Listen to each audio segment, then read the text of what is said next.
morning and welcome to Our Issues Milwaukee. I'm your host, Andrea Williams. Our focus this morning is on very important subject matter that has dominated the headlines this year, not just in Milwaukee and surrounding areas, but the country and the globe. Protesting, police, community relations, and Black Lives Matter. Most recently, our attention has been on the shooting of 17-year-old Alvin Cole that happened in the parking lot of Mayfair Mall this past February. He was killed by Wauwatosa police officer Joseph Mensah on October 7th. Milwaukee District Attorney John Chisholm announced that no charges would be filed against Mensah, and that brings us to today's conversation. I'm happy to be joined by Dennis McBride, who serves as the mayor of Wauwatosa. Thank you so much for being here, Mr. McBride. Thank you. I really appreciate the opportunity. Yeah, and I think that this is one of those conversations that needs to be had because I've talked to a lot of people and there are people who feel a lot of different ways. So hopefully you can help answer some questions and have people better understand what has been happening in the city of Wauwatosa. It's kind of hard to know exactly where to start, but in a nutshell, if you could tell us what happened on Sunday, February 2nd at Mayfair Mall. Well, I wasn't mayor then. I've only been mayor. I haven't even been mayor for 6 months, but my understanding of what happened is that Alvin Cole was at Mayfair Mall in the food court with some of his friends, and he flashed a gun at some other patrons of the food court. He was escorted out of the mall. The police showed up because they had learned that he had a gun, and he took off running. He was chased by security guards and by police officers. As he was running, his gun discharged and shot him in the arm. He stumbled and fell, but still had the gun in his hand, and it appeared to be pointed in the direction of a few of the police officers and maybe the security guards. And at that point, Officer Mensah pulled out his gun and shot and killed Alvin Cole. And that leads us to where we are today. As I mentioned, the district attorney announced that no charges would be filed against Mensah. So when that decision came down, it sparked recent protests in Wauwatosa. And as the mayor, you were left with the decision on how to handle things. So help us understand how you went about making the decision of calling in the National Guard and all of those things. All right. Well, we started planning for the expected announcement by the district attorney back in July. We actually thought the decision would come down sooner, but for a variety of reasons it didn't. We had early conversations with the governor's office. And at that time, we determined that we were not going to call the National Guard, that it would be on standby if needed, as the National Guard always is. We were going to accept help from other departments in the area, with which we have mutual aid agreements. Our fire department and our police department, like all the departments in the area, have mutual aid agreements, so they come to each other's assistance if that's needed. In late August, Jacob Blake was killed or shot in Kenosha, and that sparked, as you know, at least a week of unrest, alleged rioting, burning of buildings. People got seriously injured, and then some people got killed. Counter protesters, white supremacists came in. As you know, Kyle Rittenhouse has been charged with a couple of murders.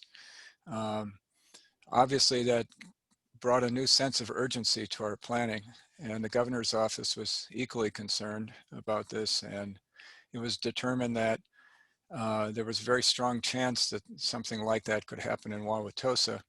We were receiving credible threats through social media and other places that people were planning to burn down Mayfair Mall, that they were threatening to burn down other parts of Wauwatosa, that they were threatening other kinds of violence. And we had to take that seriously. And so it was decided with the governor's office that we would have the National Guard in place as needed in Wauwatosa primarily to protect various sites like City Hall, Mayfair Mall, the police station, and a few other sites. The police were always the primary agency with help from other departments from around the area and around the state. All right, thank you for sharing that. So when you say you had credible threats on social media, Mhm. with the technology that we have today, you are able to usually track those threats. Were you able to make any arrests with those particular threats? I'm not, that's above my pay grade. The threats were being monitored by the FBI and by other agencies. And I didn't get involved in the minute-to-minute, day-to-day police decisions or the tracking, but uh, there were rumors floating around as well in the community. Uh, you know, I'm not sure whether they have enough to arrest anybody, but I know that there there have been such threats. I can tell you as well that over the last week, during the protest, the police arrested one person with a backpack full of Molotov cocktails. And the police also found a Molotov cocktail at the base of the City Hall sign at 76th and North after the protest one night. And there was another person who was arrested with lighter fluid and matches, and he was trying to set dumpsters on fire in the middle of North Avenue, which I think lends credibility to the notion that um, although most of the protesters are peaceful people and were peaceful people, there are always people on the fringes who are trying to take advantage of a situation, a volatile situation. And so that kind of indicates to me that whatever we were fearing about Mayfair may have come to fruition if we hadn't been proactive. So I find it hard. I look at the situation and I try to understand it from both sides. And in Mhm. no way, shape, or form do I ever condone people turning to rioting and damaging property and things of that nature. But I have to ask you, what message do you think it sends to a community that's waiting for a decision regarding a high profile case when you start boarding up businesses, building barricades around the police department? I think using a militarized approach in some ways can create a militarized reaction. Would you agree with that? Well, first of all, the city didn't board up any buildings. Those were decisions made by business owners. People said, why did you tell people that? I said, I didn't have a single conversation with a business owner telling him to board anything up. So that was a decision that was made based on rumors, I think, that the DA's decision was coming down. Mhm. In terms of putting up barricades around the police stations have been burned down, not just in, there was one in Milwaukee that was burned, Minneapolis, I think, other places around the country. So um, it would be imprudent of us not to be prepared for that possibility. So basically, you were saying with the sensitivity of the times that we're in and being able to see so many different scenarios happen across the country, anything could be possible, is what you're saying. So Right, um, right, there were more peaceful protesters than rioters, and right. those peaceful protesters were constantly met with tear gas just because they were out past the 7 o'clock curfew in. Well, I'm going to disagree with constantly met with that. There were two instances of tear gassing over a period of 5 or 6 nights.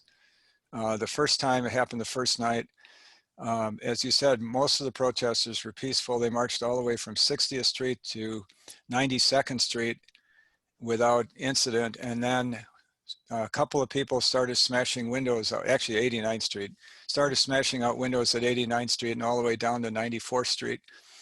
Business windows, apartment windows. So some people got out of hand. Again, it wasn't all the protesters, it wasn't even most of the protesters. Most of the protesters were peaceful. Then at Menominee River Parkway, which is only a few blocks east of Mayfair Mall, the police stopped the protesters and tried to direct them away from Mayfair Mall. And the protesters started throwing rocks and bricks and bottles at the police officers. They were warned several times not to do that, and then tear gas was used. I'm not happy about any of that, but that's why the tear gas happened that night. 2 nights later, there was another tear gassing incident at 76th and North. Again, most of the protesters left when they were asked to leave. Some of them did not. As the police advanced on the ones who remained, projectiles were thrown again. Several warnings were given, and then the police tear gas. So I'm not happy about any of this, but it wasn't indiscriminate use of tear gassing. Okay. I guess my concern is when we talk about peaceful protesting, sometimes it appears as if it's them against the police.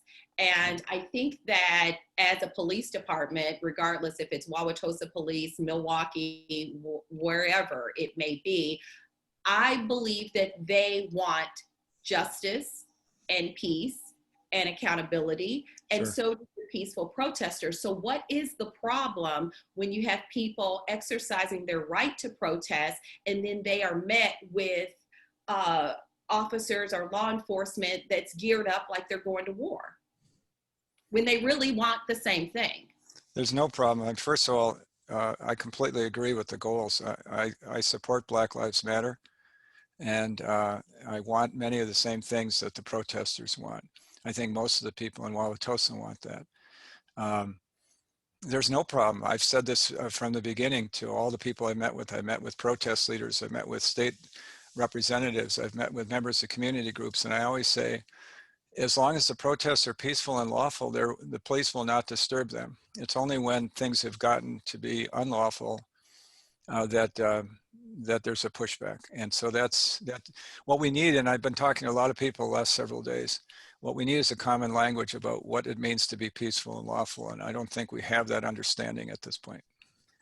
So you earlier, and we will talk about the fate of Wauwatosa Police Officer Joseph Mensah coming up in the next segment, but you called a listening session at Wauwatosa's Hart Park over the summer. And a lot of people did show up because there's obviously a need for people to be able to talk and understand each other, and we get a step forward than where we are today. So what did you take away from that listening session? Do you feel like you made any progress at all? It was a 4-hour listening session from 7 to 11 p.m. A lot of people vented their feelings, and I understand that. I didn't hear a lot of constructive ideas. What I heard was venting, and sometimes venting is what we need to do. We need to vent frustrations and feelings, but I came away frustrated from that. What I'm trying to do is find constructive dialogue. As I've said to everybody that I talk to, please offer a way forward for us, something we can work on, something that will push the cause forward. Venting is important, but after venting, you need to have dialogue with each other. And so we're still trying to seek that kind of dialogue. But somewhere in the venting, because I recall one of the participants stating that they did not see you taking notes. So with some of the venting, does that not give you some leeway as to what might be wrong that can be fixed, and then leave it to the elected officials to come up with the solutions, but understand what's happening out there on the streets? Well, first of all, I couldn't take notes because I was the moderator. That was my job. There were people taking notes from city government. So it wasn't there was a lot of statements. They said I was looking at my cell phone at one point. No, I was moving my watch. So there were a lot of misunderstandings, but as moderator, I had my hands full. I couldn't be writing things down while I was also trying to control the flow of the dialogue. That's understandable. And I'm glad that you have taken the opportunity to come on today to clarify all of the things, because when you have the news covering things and then rumors and people talking, Right. There's a lot of information that gets transferred a lot of different ways. So we are hearing directly from you, and I hope you'll stick around. Sure. We'll take a quick break and come back and continue our conversation with the mayor of Wauwatosa, Mr. Dennis McBride, and we'll do that right after this.